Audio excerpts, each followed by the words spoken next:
ನಮಸ್ಕಾರ. ನ್ಯೂಸ್ 18 ಪಂಚಾಯಿತಿಗೆ ಸ್ವಾಗತ. ನಾನು ಅರುಣ್ ಹುಗ.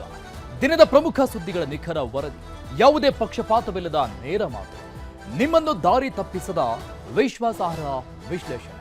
ಇದುವೇ ನ್ಯೂಸ್ 18ನ ಪಂಚಾಯಿತಿ. ಇವತ್ತಿನ ಪಂಚಾಯಿತಿಯಲ್ಲಿ ಎರಡು ಪ್ರಮುಖ ಸುದ್ದಿಗಳನ್ನ ವಿವರವಾಗಿ ನೋಡ್ತಾ ಹೋಗೋಣ. ಮೊದಲನೇದಾಗಿ, ಮೋದಿ ನೇತೃತ್ವದ ಎನ್ಡಿಎ ಸರ್ಕಾರ ಮಂಡಿಸಿದಂತಹ ಮಹಾತ್ಮ ಗಾಂಧಿ ರಾಷ್ಟ್ರೀಯ ಗ್ರಾಮೀಣ ಉದ್ಯೋಗ ಖಾತರಿ ಕಾಯ್ದೆ ಏನಿದೆ, ಮನ್ರೇಗಾ, ಅದರ ಬದಲಿಗೆ ರೋಜ್ಗಾರ್ ಮತ್ತು ಆಜೀವಿಕಾ ಮಿಷನ್ ಗ್ರಾಮೀಣ ವೀರ್ಜಿ ರಾಮ್ಜಿ ಮಸೂದೆಯನ್ನ ಸಂಸತ್ತು ಅಂಗೀಕರಿಸಿದ ನಂತರದಲ್ಲಿ ಆ ಬೆನ್ನಲ್ಲೇ ಕಾಂಗ್ರೆಸ್ ತನ್ನ ಆಕ್ರೋಶವನ್ನ ರಾಷ್ಟ್ರವ್ಯಾಪಿಯಾಗಿ ವ್ಯಕ್ತಪಡಿಸ್ತಾನೆ ಇದೆ. ಈ ಬಗ್ಗೆ ನೋಡೋಣ. ಪಂಚಾಯಿತಿಯ ಮೊದಲ ಸ್ಟೋರಿ, ಮನ್ರೇಗಾ ಮಹಾಯುದ್ಧದಲ್ಲಿ. ಕಳೆದ 20 ವರ್ಷಗಳ ಹಿಂದೆ ಮನಮೋಹನ್ ಸಿಂಗ್ ಸರ್ಕಾರದ ಅವಧಿಯಲ್ಲಿ ಜಾರಿಗೆ ತಂದಂತಹ ಈ ಯೋಜನೆ, ಮನ್ರೇಗಾ ಯೋಜನೆ, ಲಕ್ಷಾಂತರ ಗ್ರಾಮೀಣ ಕುಟುಂಬಗಳಿಗೆ ಉದ್ಯೋಗ ಮತ್ತು ಘನತೆಯನ್ನ ಒದಗಿಸಿದೆ. ಕೋವಿಡ್ ಬಿಕ್ಕಟ್ಟಿನ ಸಮಯದಲ್ಲಿ ಮನ್ರೇಗಾ ಹಲವರ ಜೀವ ಉಳಿಸಿದೆ, ಕುಟುಂಬಕ್ಕೆ ಆಧಾರ ಸ್ತಂಭವಾಗಿ ನಿಂತ್ಕೊಂಡಿದೆ ಈ ಒಂದು ಯೋಜನೆ. ಆದರೆ ಈಗ ಎನ್ಡಿಎ ನೇತೃತ್ವದ ಮೋದಿ ಸರ್ಕಾರ ಏನಿದೆ, ಯಾವುದೇ ಸಮಾಲೋಚನೆ ಇಲ್ಲದೆ ಅದನ್ನ ಬದಲಾಯಿಸಿದೆ.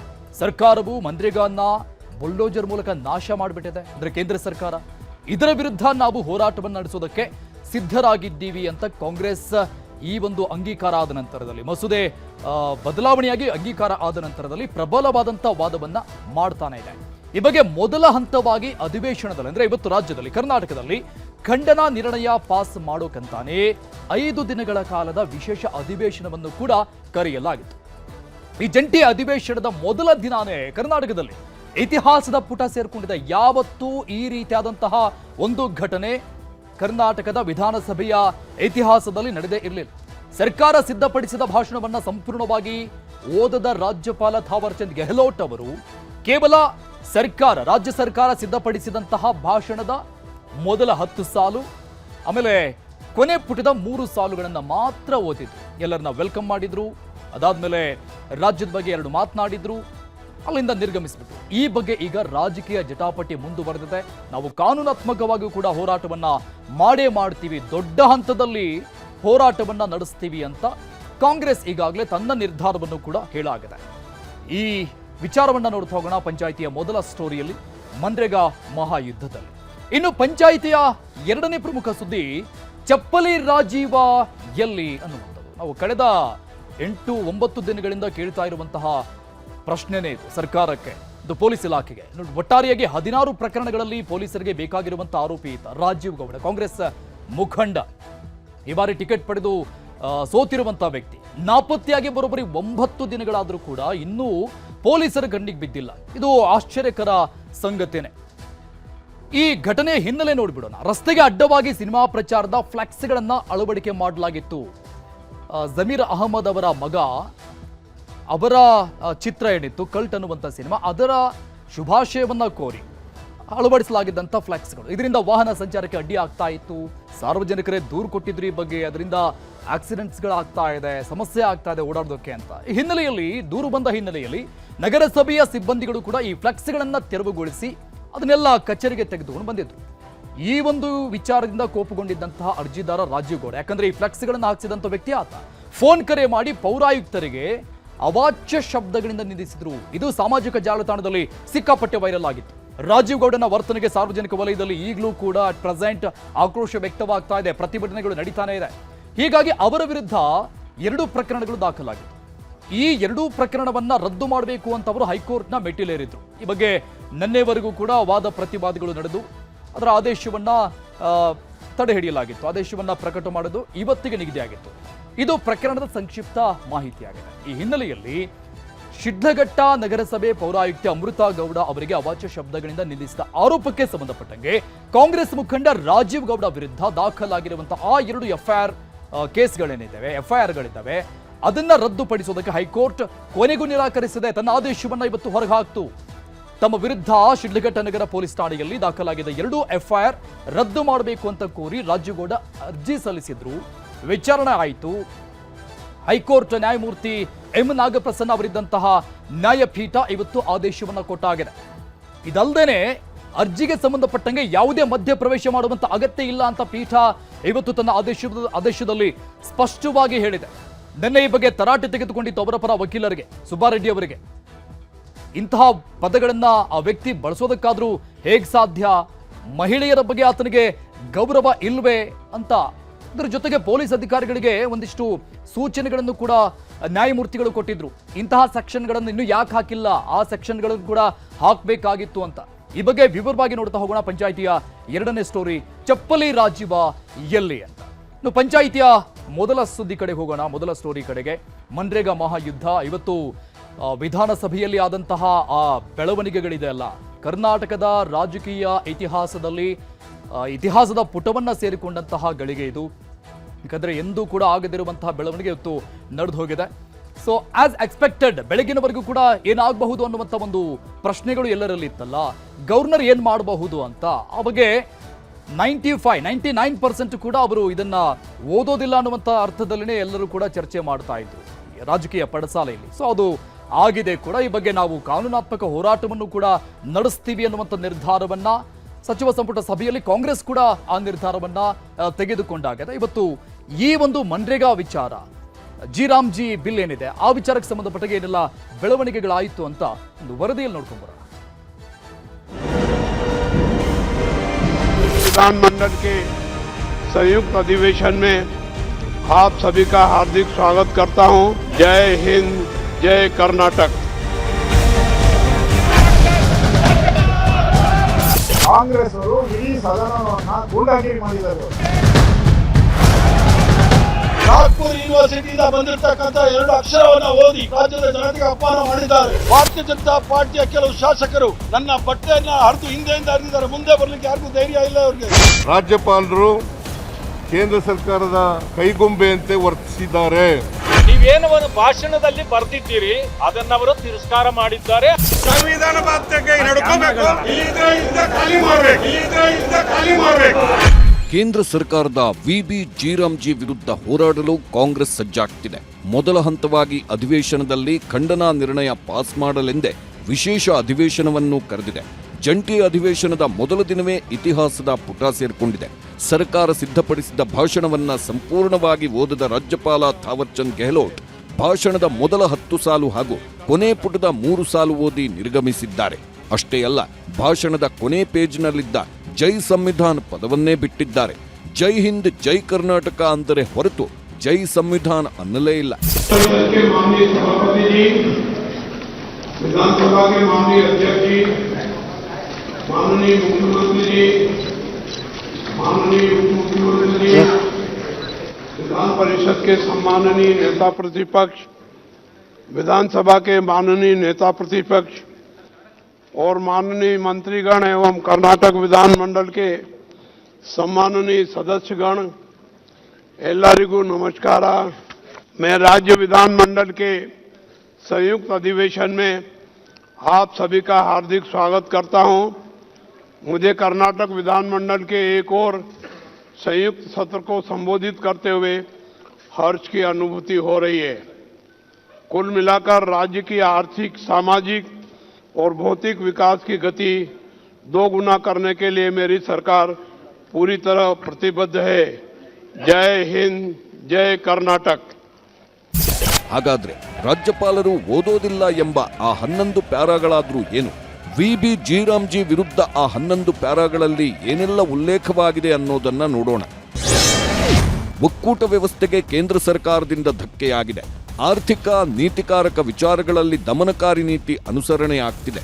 ಕೇಂದ್ರದ ಯೋಜನೆಗಳು, ಕೇಂದ್ರ ಪುರಸ್ಕೃತ ಯೋಜನೆಗಳು, ವಿಶೇಷ ಯೋಜನೆಗಳಲ್ಲಿ ಸದಾ ಅನ್ಯಾಯ ಆಗುತ್ತಲೇ ಇದೆ.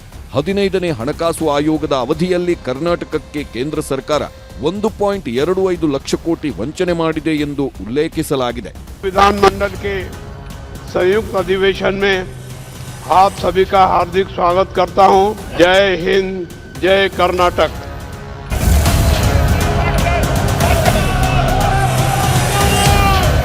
ರಾಜ್ಯಪಾಲರು ಅತಿಯಾಗಿ ಆಕ್ಷೇಪಣೆ ಎತ್ತಿರುವುದು ಕೇಂದ್ರ ಸರ್ಕಾರದ ಜಿ ವಿರುದ್ಧದ ಅಂಶಗಳ ಬಗ್ಗೆ. ಕೇಂದ್ರ ಸರ್ಕಾರ ಮನ್ರೇಗಾ ರದ್ದು ಮಾಡಿದ್ದು ಬಡವರಿಗೆ ಅನ್ಯಾಯವಾಗ್ತಿದೆ. ಕೂಲಿ ಕಾರ್ಮಿಕರು, ರೈತರು, ಮಹಿಳೆಯರ ಉದ್ಯೋಗ ಹಕ್ಕಿಗೆ ಧಕ್ಕೆಯಾಗಿದೆ. ಗ್ರಾಮೀಣ ಭಾಗದ ಜನರ ಬದುಕನ್ನ ಕೇಂದ್ರ ದುರ್ಬಲಗೊಳಿಸಿದೆ. ಮಹಾತ್ಮ ಗಾಂಧೀಜಿ ಪರಿಕಲ್ಪನೆಯ ಗ್ರಾಮ ಸ್ವರಾಜ್ಯ ಪರಿಕಲ್ಪನೆಗೆ ಬಿದ್ದಿರುವ ಅತಿದೊಡ್ಡ ಪೆಟ್ಟು ಇದಾಗಿದೆ. ಹೊಸ ಕಾಯ್ದೆ ಉದ್ಯೋಗ ಖಾತ್ರಿಯನ್ನೇ ಕಸಿದುಕೊಂಡಿದೆ.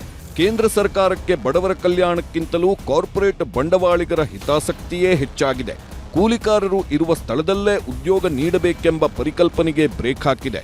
ಹೊಸ ಕಾಯ್ದೆ ಜಾರಿ ಮಾಡಿ ಗ್ರಾಮ ಸಭೆಗಳಿಗಿದ್ದ ಅಧಿಕಾರವನ್ನು ಕಿತ್ತುಕೊಂಡಿದೆ. ದೆಹಲಿಯ ಅಧಿಕಾರಿಗಳು ಪಂಚಾಯಿತಿ ಕೆಲಸ ಸೂಚಿಸುವುದು ಸಾಧ್ಯವೇ? ಗುಳೆ ಸಮಸ್ಯೆಗೆ ಮತ್ತೆ ಆಸ್ಪದ ನೀಡುವಂತಿದೆ ಹೊಸ ರೂಲ್ಸ್ ಎಂದು ಉಲ್ಲೇಖಿಸಲಾಗಿದೆ. ರಾಜ್ಯಗಳ ಅಭಿಪ್ರಾಯ ಸಂಗ್ರಹಿಸದೆ ಸರ್ವಾಧಿಕಾರಿ ಧೋರಣೆ ಅನುಸರಿಸಿದ್ದಲ್ಲದೆ ಕೂಲಿ ಕಾರ್ಮಿಕರನ್ನ ಗುತ್ತಿಗೆದಾರರ ಅಧೀನಕ್ಕೆ ತಳ್ಳುವ ಹುನ್ನಾರ ನಡೆದಿದೆ ಎಂದು ಭಾಷಣದಲ್ಲಿ ಉಲ್ಲೇಖಿಸಲಾಗಿದೆ. ಎಲ್ಲಕ್ಕಿಂತಲೂ ಮಿಗಿಲಾಗಿ ಮಹಾತ್ಮ ಗಾಂಧೀಜಿ ಹೆಸರನ್ನೇ ತೆಗೆದುಹಾಕಲಾಗಿದೆ. ಈ ಮೂಲಕ ಮನ್ರೇಗಾ ಯೋಜನೆಯನ್ನೇ ಕಾಲಕ್ರಮೇಣ ರದ್ದು ಮಾಡುವ ಸಂಚು ಇದಾಗಿದೆ. ಭ್ರಷ್ಟಾಚಾರಕ್ಕೆ ಅವಕಾಶ ಕಲ್ಪಿಸುವ ವಿಬಿ ಜೀರಾಮ್ಜಿಯನ್ನ ಕೂಡಲೇ ರದ್ದು ಮಾಡಬೇಕೆಂದು ಭಾಷಣದಲ್ಲಿ ಉಲ್ಲೇಖಿಸಲಾಗಿದೆ. ಕೇಂದ್ರ ಸರ್ಕಾರದ ವಿರುದ್ಧ ಈ ಎಲ್ಲ ಅಂಶಗಳಿದ್ದ ಕಾರಣಕ್ಕೆ ಗವರ್ನರ್ ಪೂರ್ಣ ಭಾಷಣ ಮಾಡದೆ ಹೋಗಿದ್ದಾರೆ. ರಾಜ್ಯಪಾಲರ ನಡೆ ವಿರುದ್ಧ ಸಮರ ಸಾರಿರುವ ಸರ್ಕಾರ ರಾಷ್ಟ್ರಗೀತೆ ಹಾಡದೆ ಸದನದಿಂದ ಹೊರಹೋಗಿದ್ದಕ್ಕೆ ಆಕ್ರೋಶ ಹೊರಹಾಕಿದೆ. ರಾಷ್ಟ್ರ ರಾಜ್ಯದ ಜನರ ಕ್ಷಮೆ ಕೇಳುವಂತೆ ಆಗ್ರಹಿಸಿದೆ. ಗವರ್ನರ್ ವಿರುದ್ಧ ಖಂಡನಾ ನಿರ್ಣಯಕ್ಕೂ ಮುಂದಾಗಿದೆ. ಮಾನ್ಯ ರಾಜ್ಯಪಾಲರು ತಕ್ಷಣ ಈ ಘನವೆತ್ತ ಸದನಕ್ಕೆ ಕ್ಷಮೆ ಕೇಳಬೇಕು. ರಾಷ್ಟ್ರದ ಜನತೆಗೆ ಕ್ಷಮೆ ಕೇಳಬೇಕು. ಕರ್ನಾಟಕ ಜನರಿಗೆ ಕ್ಷಮೆ ಯಾಚಿಸಬೇಕು. ಇದು ಅವರ ಪ್ರಥಮ ಕರ್ತವ್ಯ ಆಗುತ್ತೆ. ಸಂವಿಧಾನದ ಗಾರ್ಡಿಯನ್ ಆಗ್ತಕ್ಕಂಥ, ಪಾಲಕ ಆಗ್ತಕ್ಕಂಥ ರಾಜ್ಯಪಾಲರು ನಮ್ಮ ರಾಷ್ಟ್ರಗೀತೆಗೆ ಅವಮಾನಿಸಿರ್ತಕ್ಕಂಥದ್ದನ್ನು ಯಾರೂ ಸಹಿಸಿಕೊಳ್ಳೋದಿಲ್ಲ. ಇದು ನಿಮ್ಮ ಜವಾಬ್ದಾರಿಯಿಂದ ಭಾಳ ದೂರ ಸರಿದಿದ್ದೀರಿ. ಜವಾಬ್ದಾರಿಗೆ ನೀವು ಅಪಚಾರ ಮಾಡಿದ್ದೀರಿ. ಸಂವಿಧಾನಕ್ಕೆ ನೀವು ದ್ರೋಹ ಮಾಡಿದ್ದೀರಿ. ಸಂವಿಧಾನಕ್ಕೆ ಅಗೌರವ ಮಾಡಿದ್ದೀರಿ. ಸದನಕ್ಕೆ ಅಗೌರವ ಮಾಡಿದ್ದೀರಿ. ಆದ್ದರಿಂದ ತಕ್ಷಣ ಕ್ಷಮೆ ಯಾಚಿಸಬೇಕು ಅಂತೇಳಿ ನಾನು ಆಗ್ರಹ ಮಾಡ್ತೀನಿ. ರಾಜ್ಯಪಾಲರು ಭಾಷಣವನ್ನು ಮಾಡದೆ ತೆರಳಿರ್ತಕ್ಕಂಥ ವಿಚಾರಕ್ಕೆ ಸಂಬಂಧಪಟ್ಟಂಗೆ ಕಾನೂನು ಹೋರಾಟ ಏನಾದರೂ ಮಾಡ್ತೀರಾ? ತಾವು ಯಾವ ರೀತಿಯಾಗಿ ಹೋರಾಟ ಮಾಡ್ತೀರಿ? ಕ್ಯಾಬಿನೆಟ್ ಇದೆ, ಕ್ಯಾಬಿನೆಟ್ನಲ್ಲಿ ಚರ್ಚೆ ಮಾಡ್ತೀವಿ. ಇನ್ನು ರಾಜ್ಯಪಾಲರ ನಡೆ ಮನ್ರೇಗಾ ಮರುಸ್ಥಾಪನೆಗೆ ಸರ್ಕಾರ ಒತ್ತಡ ಹೇರುವ ಪ್ರಯತ್ನ ಮಾಡುತ್ತಿದೆ. ವಿಬಿ ಜೀರಾಮ್ಜಿ ರದ್ದು ಮಾಡುವವರೆಗೂ ವಿಧಾನಸಭಾ ಕ್ಷೇತ್ರವಾರು ರಾಜ್ಯ ರಾಷ್ಟ್ರ ಮಟ್ಟದ ಹೋರಾಟಕ್ಕೂ ಕರೆ ಕೊಟ್ಟಿದೆ. ವಿರೋಧ ಪಕ್ಷದವರು ಅದನ್ನು ಉದ್ದೇಶಪೂರ್ವಕವಾಗಿ ಡಿಫೆಂಡ್ ಮಾಡ್ಕೋತಾ ಇದ್ದಾರೆ. ಯಾಕಂತಂದ್ರೆ ಇವ್ರಿಗೆ ಯಾವುದೇ ಸ್ವಾತಂತ್ರ್ಯ ಇಲ್ಲ. ವಿರೋಧ ಪಕ್ಷದವರಿಗೆ ಕೇಂದ್ರ ಏನು ಮಾಡಿದ್ರು ಕೂಡ ಅದನ್ನು ಮಾಡಬೇಕು ಅಂತಕ್ಕಂಥದ್ದು, ಅದನ್ನು ಒಪ್ಕೋಬೇಕು ಅಂತಕ್ಕಂಥದ್ದು, ಅದನ್ನು ಸಮರ್ಥನೆ ಮಾಡ್ಕೋಬೇಕು ಅಂತಕ್ಕಂಥದ್ದು ಇವರಲ್ಲಿ ಇರ್ತಕ್ಕಂಥ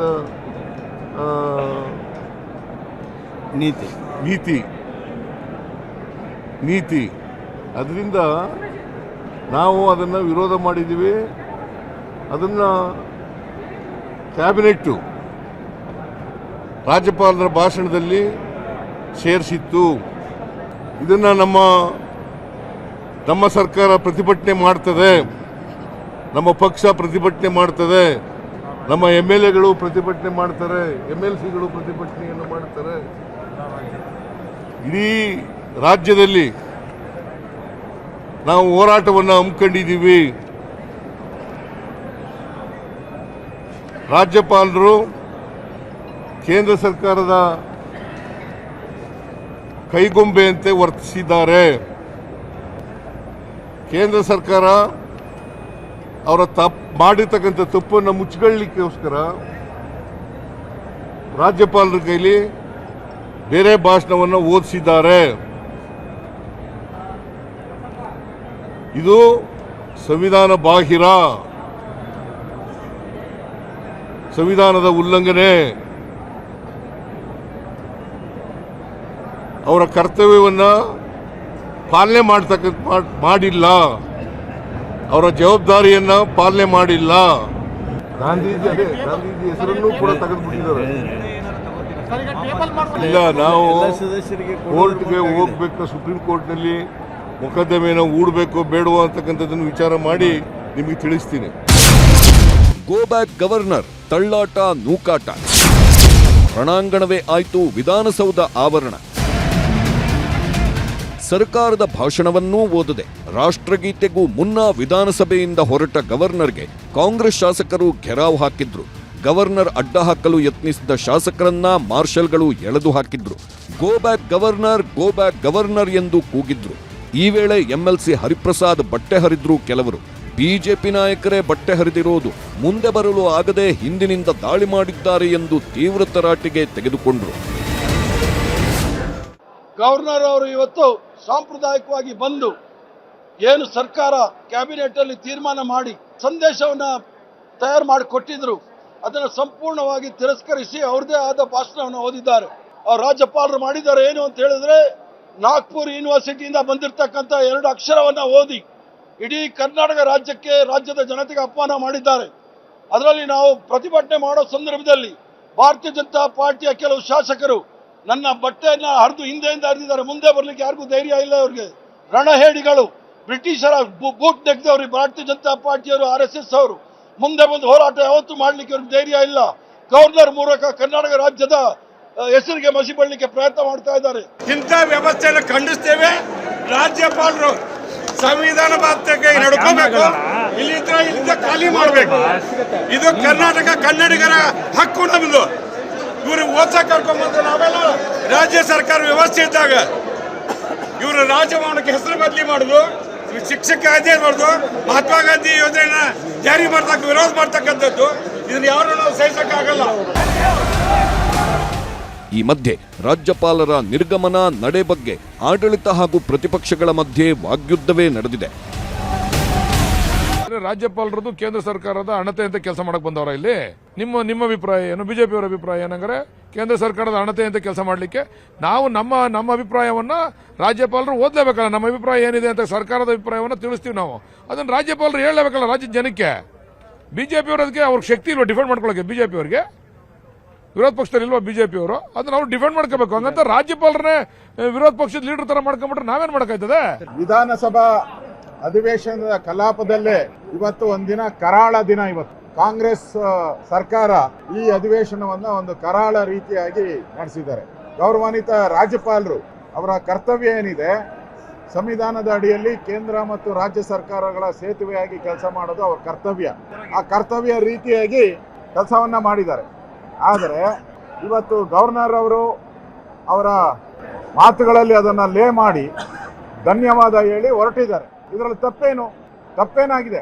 ಆದರೆ ಕಾಂಗ್ರೆಸ್ ಅವರು ಇಡೀ ಸದನವನ್ನ ಗೂಂಡಾಗಿರಿ ಮಾಡಿದ್ದಾರೆ. ಇವತ್ತು ಇವ್ರು ಬಂದು 2 ಮಾತು ಹೇಳಿ ಹೋಗೋದಂಥದ್ದು ಬಹಳ ಖಂಡನೆ ಆಗುತ್ತೆ. ನಿಜವಾಗ್ಲೂ ಇದು ಕೇಂದ್ರದ ಕೈಗೊಂಬೆ ಆಗಿರುವಂತ ರಾಜ್ಯಪಾಲರನ್ನ ವಜಾ ಮಾಡಬೇಕು ಅಂತ ನಾವು ಕೇಳ್ಕೊಳ್ತೀವಿ. ನೋಡಿ, ನಾವು ರಾಷ್ಟ್ರಪತಿ ನಿಯೋಗ ಹೋಗಬೇಕು, ಇಲ್ಲ ಅಂತ ಹೇಳಿದ್ರೆ ನಾವು ಎಲ್ಲ ದಕ್ಷಿಣ ಭಾರತದಲ್ಲಿರುವಂತ ಎಲ್ಲ ಪಕ್ಷಗಳು ಸೇರಿ ಇಡೀ ರಾಷ್ಟ್ರದಲ್ಲಿ ಗಾಂಧಿ ಅಲ್ಲಿ ರಾಷ್ಟ್ರಪತಿ ಭವನಕ್ಕೆ ಹೋಗೋದು ಒಳ್ಳೇದು ಅನ್ಸುತ್ತೆ ನನ್ನ ಲೆಕ್ಕ. ಕೇಂದ್ರ ಸರ್ಕಾರದ ಮೇಲೆ ಒಂದು ದ್ವೇಷ ರಾಜಕಾರಣವನ್ನ ಮಾಡೋದಕ್ಕೆ ಈ ಸದನವನ್ನು ಬಳಸ್ಕೊಳ್ಳೋದಕ್ಕೆ ಏನು ರಾಜ್ಯ ಸರ್ಕಾರ ಹೊರಟಿದೆ, ಇದು ಖಂಡಿತ ಸರಿಯಲ್ಲ.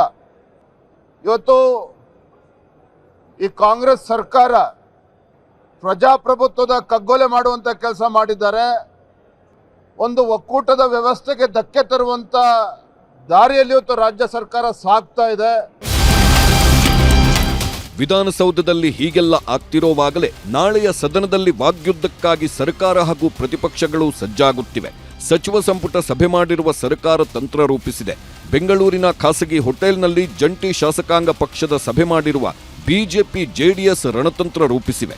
ನಾಳೆಯ ಕಲಾಪದಲ್ಲಿ ವಿಬಿ ಜೀರಾಮ್ಜಿ ಕಾಯ್ದೆ ಅನುಕೂಲಗಳ ಬಗ್ಗೆ ಮನವರಿಕೆ ಮಾಡಿಕೊಟ್ಟು ಸರ್ಕಾರವನ್ನ ಇಕ್ಕಟ್ಟಿಗೆ ಸಿಲುಕಿಸುವ ಪಾಠ ಮಾಡಿದ್ದಾರೆ ಕೇಂದ್ರ ಸಚಿವರುಗಳಾದ ಕುಮಾರಸ್ವಾಮಿ ಹಾಗೂ ಶಿವರಾಜ್ ಸಿಂಗ್ ಚೌಹಾಣ್. ಇದೇ ವೇಳೆ ಹೊಸ ಕಾಯ್ದೆ ಬಗ್ಗೆ ಕಾಂಗ್ರೆಸ್ ಎತ್ತುತ್ತಿರುವ ಎಲ್ಲ ಆಕ್ಷೇಪ ಆರೋಪಗಳನ್ನು ತಳ್ಳಿಹಾಕಿದ್ದಾರೆ ಶಿವರಾಜ್ ಸಿಂಗ್ ಚೌಹಾಣ್. एनडीए की सरकार ने मोदी जी के नेतृत्व में बनाई. अब कांग्रेस झूठ बोल रही है कि इसमें तो रोजगार छीने जा रहे हैं. मैं दावे के साथ कहता हूं, 100 दिन की गारंटी थी मनरेगा में, विकसित भारत 100 डेज की गारंटी थी. विकसित भारत जी राम जी योजना में 125 डेज की गारंटी दी है. ये कह रहे हैं बेरोजगारी भत्ता नहीं मिलेगा. कभी मिला कांग्रेस की सरकार में बेरोजगारी भत्ता? मजबूत प्रावधान नहीं था. हमने पुख्ता व्यवस्था इस कानून में की है कि काम नहीं तो बेरोजगारी भत्ता देना ही होगा, उसको सुनिश्चित करने का काम किया.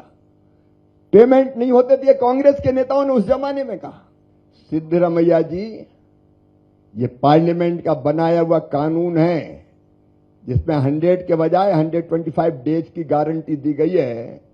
अब पता नहीं शिव कुमार जी के कारण उनकी मानसिकता कैसी है कि वो समझ ही नहीं पा रहे हैं। अब ये कांग्रेस की सरकार में स्टीयरिंग दो है, इंजन गायब है, और इसलिए सिद्धरामैया जी भी काम की गारंटी नहीं समझ पा रहे हैं। ಹೀಗೆ ಸರ್ಕಾರ ಮತ್ತು ಪ್ರತಿಪಕ್ಷಗಳು ಕದನಕ್ಕೆ ಸಜ್ಜಾಗುತ್ತಿವೆ. ನಾಳೆ ಉಭಯ ಸದನಗಳಲ್ಲಿನ ಆರೋಪ ಪ್ರತ್ಯಾರೋಪಗಳು ಕುತೂಹಲ ಮೂಡಿಸಿವೆ. Bureau report, news 18. ಇದು ಇವತ್ತಿನವರೆಗೂ ಆದಂತಹ ಮನ್ರೇಗಾ ಯುದ್ಧದ ವಿಚಾರ. ಇನ್ನು ಎರಡನೇ ಸುದ್ದಿ ಕಡೆಗೆ ಹೋಗೋಣ. ಚಪ್ಪಲಿ ರಾಜೀವ ಎಲ್ಲಿ ಅನ್ನುವಂತಹ ಪ್ರಶ್ನೆ. ಶಿಡ್ಲಘಟ್ಟ ನಗರಸಭೆ ಪೌರಾಯುಕ್ತೆ ನಿಂದಿಸಿದ್ದಂತಹ ಕಾಂಗ್ರೆಸ್ ನಾಯಕ ರಾಜೀವ್ ಗೌಡನಿಗೆ ಇವತ್ತು ಶಾಕ್ ಎದುರಾಗಿತ್ತು. ಶಿಡ್ಲಘಟ್ಟ ನಗರಸಭೆ ಪೌರಾಯುಕ್ತೆಗೆ ನಿಂದಿಸಿದಂಥ ವಿಚಾರಕ್ಕೆ ಸಂಬಂಧಪಟ್ಟಂಗೆ ಎಫ್ಐಆರ್ ಕೋರಿ ಕೋರ್ಟ್ ಹೋಗಿರುವಂಥದ್ದು, ಹೈಕೋರ್ಟ್. ಅಲ್ಲಿ ಹೈಕೋರ್ಟ್ ಆಗೋದಿಲ್ಲ ಅನ್ನುವಂಥ ವಿಚಾರ ಇದು ಸಹಜವಾಗಿ ಶಾಕ್ ಆಗಿರುವಂಥದ್ದು. ಶಿಡ್ಲಘಟ್ಟ ಠಾಣೆಯ ಎಫ್ಐಆರ್ ರದ್ದು ಕೋರಿ ಸಲ್ಲಿಸಿದಂಥ ಅರ್ಜಿ ಇವತ್ತು ಹೈಕೋರ್ಟ್ ವಜಾ ಮಾಡಿದೆ. ವಿಚಾರಣೆಯನ್ನ ಎಲ್ಲ ನಡೆಸಿದ ನಂತರದಲ್ಲಿ ರಾಜೀವ್ ಗೌಡ ವಿರುದ್ಧ ಪೊಲೀಸರ ತನಿಖೆಗೂ ಕೂಡ ಗ್ರೀನ್ ಸಿಗ್ನಲ್ ಕೊಟ್ಟಿದ್ದ ಹೈಕೋರ್ಟ್. ಮಾಡಿ ಎಲ್ಲ ರೀತಿಯಾದಂತಹ ತನಿಖೆ ನಡೆಸಿ ಅಂತ ಹೇಳಿದೆ. ಹೈಕೋರ್ಟ್ಗೆ ಸಲ್ಲಿಕೆಯಾಗಿದ್ದಂತಹ ಎರಡೂ ಅರ್ಜಿಗಳನ್ನು ಕೂಡ ಹೈಕೋರ್ಟ್ ಪೀಠ ಇವತ್ತು ವಜಾಗೊಳಿಸಿ ತನ್ನ ಆದೇಶವನ್ನು ಹೊರಡಿಸಿರೋದು. ಆಯುಕ್ತೆ ಅಮೃತಾ ಗೌಡ ಹಾಗೂ ಶಾಸಕ ರವಿಕುಮಾರ್ ದೂರುಗಳ ಮೇಲೆ ದಾಖಲಾಗಿದ್ದಂತಹ ಎರಡು ಎಫ್ಐಆರ್ಗಳಿವು. ಎರಡನ್ನೂ ಕೂಡ ಹೈಕೋರ್ಟ್ ರದ್ದುಗೊಳಿಸಿ ತನ್ನ ಆದೇಶವನ್ನು ಪ್ರಕಟಿಸಿತು. ನಿರೀಕ್ಷಣಾ ಜಾಮೀನು ಕೋರಿ ಚಿಂತಾಮಣಿ ಕೋರ್ಟ್ನಲ್ಲಿ ಅರ್ಜಿ, ಜಾಮೀನಿಗಾಗಿ ವಾದ ಇವತ್ತು ನಡೆದಿರುವಂತದ್ದು ಅಲ್ಲಿ. ಇನ್ನು ರಾಜೀವ್ ಗೌಡ ಪರ ಸುದೀರ್ಘವಾದ ವಾದವನ್ನು ಮಂಡಿಸಿದ್ದಾರೆ ವಕೀಲ ವಿವೇಕ್ ಸುಬ್ಬಾರೆಡ್ಡಿ ಅವರು. ಅಲ್ಲಿ ಅವರು ವಾದವನ್ನು ನಡೆಸಿದ್ರು. ಕೊಲೆ ಯತ್ನ ಮಾಡಿಲ್ಲ, ದೇಶದ್ರೋಹ ಮಾಡಿಲ್ಲ, ಕೇವಲ ಫೋನ್ ಸಂಭಾಷಣೆ ಅಷ್ಟೇ ಅಲ್ಲಿ ಅವರು ಮಾತನಾಡಿದ್ದಾರೆ ಅಂತ ಅವರ ಪರ ವಕೀಲ ಸುಬ್ಬಾರೆಡ್ಡಿ ಅವರ ವಾದ ಆಗಿತ್ತು ಇವತ್ತಲ್ಲಿ. ಆಡಿಯೋ ಸತ್ಯಾಸತ್ಯದ ಮೇಲೆ ಅನುಮಾನ ಇದೆ, ಅವರೇ ಮಾತಾಡಿದ್ರು ಅಂತ ಹೆಂಗೆ ಹೇಳ್ತೀರಾ? ಆ ಬಗ್ಗೆ FSL ರಿಪೋರ್ಟ್ ಆಗಬೇಕು, ಪರಿಶೀಲನೆ ಆಗಬೇಕು, ತನಿಖೆ ಆಗಬೇಕು ಅಂತ ಡಿಮ್ಯಾಂಡ್ ಮಾಡಿದ್ದಾರೆ. ರಾಜಕೀಯ ಪ್ರೇರಿತ ದೂರು ಇದು, ಸಂಚು ಅಂತ ವಕೀಲರು ಸುಬ್ಬಾರೆಡ್ಡಿ ವಾದ ಮಾಡಿದ್ದಾರೆ ರಾಜೀವ್ಗೌಡ ಪರವಾಗಿ. ಜನವರಿ 24ಕ್ಕೆ ಆದೇಶವನ್ನ ಕೋರ್ಟಿಗ ಕಾಯ್ದಿರಿಸಿದೆ. ಅಲ್ಲಿ ಕೂಡ ಇವತ್ತಿನ ವಾದವನ್ನ ಆಲಿಸಿದ ನಂತರದಲ್ಲಿ ಇದರ ಬಗ್ಗೆ ಒಂದು ಸತ್ಯಾಸತ್ಯತೆ ಆಗಬೇಕು, ತನಿಖೆ ನಡಿಬೇಕು ಅನ್ನುವಂಥದ್ದು ಅವರ ವಾದ ಆಗಿದೆ. ಚಪ್ಪಲಿ ರಾಜೀವ ಎಲ್ಲಿ? ಹಾಗಾದ್ರೆ ಪೌರಾಯುಕ್ತಿಗೆ ಬೆದರಿಕೆ ಹಾಕಿ ಓಡಿ ಹೋಗಿರುವಂತ ಈ ರಾಜೀವ್ ಗೌಡ ಇನ್ನೂ ನಾಪತ್ತೆಯಾಗಿದ್ದಾನೆ. ಎಲ್ಲಿದ್ದಾನೆ? 9 ದಿನ ಆಗಿದೆ. ಒಟ್ಟಾರೆಯಾಗಿ 16 ಪ್ರಕರಣಗಳಲ್ಲಿ ಪೊಲೀಸರಿಗೆ ಬೇಕಾಗಿರುವಂತಹ ರಾಜೀವ್ ಗೌಡ, ಈತನ ಸ್ನೇಹಿತರು ಒಂದಿಷ್ಟು ವಿಚಾರಗಳನ್ನ ಈಗ ಹೇಳ್ತಾ ಇದ್ದಾರೆ. ಬರೋಬ್ಬರಿ 9 ದಿನಗಳಾದ್ರೂ ಕೂಡ ಈ ಎಫ್ಐಆರ್ ಆಗಿ 9 ದಿನಗಳಾದ್ರೂ ಕೂಡ ಪೊಲೀಸರ ಕಣ್ಣಿಗೆ ಇನ್ನೂ ಬಿದ್ದಿಲ್ಲ ಅಂತಿದ್ರೆ ಏನ್ ಕೆಲಸ ಮಾಡ್ತಾ ಇದ್ದಾರೆ ಪೊಲೀಸ್ ಅಧಿಕಾರಿಗಳು? ಕೂಡ ಅಷ್ಟು ನಿರ್ಲಕ್ಷ್ಯದಿಂದ ಇದ್ದಾರಾ ಅನ್ನೋ ಪ್ರಶ್ನೆ ಇದೆ. ಶಿಡ್ಲಘಟ್ಟ, ಬೆಂಗಳೂರು, ಮುಂಬೈ, ದೆಹಲಿಯಲ್ಲೂ ಕೂಡ ಪೊಲೀಸರ ಶೋಧ ಆಗ್ತಾ ಇದೆ. ಬಟ್ ತಂಡೋಪತಂಡಗಳಲ್ಲಿ ಹುಡುಕಾಡ್ತಾ ಇದ್ದಾರೆ. ಬಟ್ ಈ ವ್ಯಕ್ತಿ, ಈ ಆಸಾಮಿ ಸಿಗ್ತಾ ಇಲ್ಲ. ರಾಜೀವ್ ಗೌಡನನ್ನ ಹಿಡಿಯೋದಕ್ಕೆ ಪೊಲೀಸರಿಗೆ ಇನ್ನೂ ಎಷ್ಟು ದಿನ ಬೇಕು ಅನ್ನೋ ಪ್ರಶ್ನೆಯನ್ನ ಜನಸಾಮಾನ್ಯರು ಕೂಡ ಕೇಳ್ತಾ ಇದ್ದಾರೆ. ಯಾಕಂದ್ರೆ ಒಂದಲ್ಲ ಎರಡಲ್ಲ 16 ಪ್ರಕರಣಗಳು ಈ ವ್ಯಕ್ತಿ ಮೇಲೆ ಇರುವಂತದ್ದು. ರಾಜೀವ್ ಗೌಡನಿಗೆ ಪ್ರಭಾವಿ ರಾಜಕಾರಣಿಗಳ ಬೆಂಬಲ, ಸಹಾಯವೇನಾದ್ರೂ ಇದೆಯಾ ಅನ್ನುವಂಥ ಪ್ರಶ್ನೆ ಕೂಡ ಇದೆ. ಯಾರೋ ಸಚಿವರ ಬೆಂಬಲದಿಂದ ಅವರು ಇದ್ದಾರೆ ಎನ್ನುವಂತ ಮಾತುಗಳು ಓಡಾಡ್ತಾ ಇದೆ. ನೋಡೋಣ ಯಾವಾಗ ಸಿಗ್ತಾರೆ ಅಂತ. ಇದು ಇವತ್ತಿನ ಪಂಚಾಯಿತಿ. ನೋಡ್ತಾ ಇರಿ ನ್ಯೂಸ್ 18 ಕನ್ನಡ. ಜಾಲ ನಮ್ಮದು, ಬಲ ನಿಮ್ಮದು.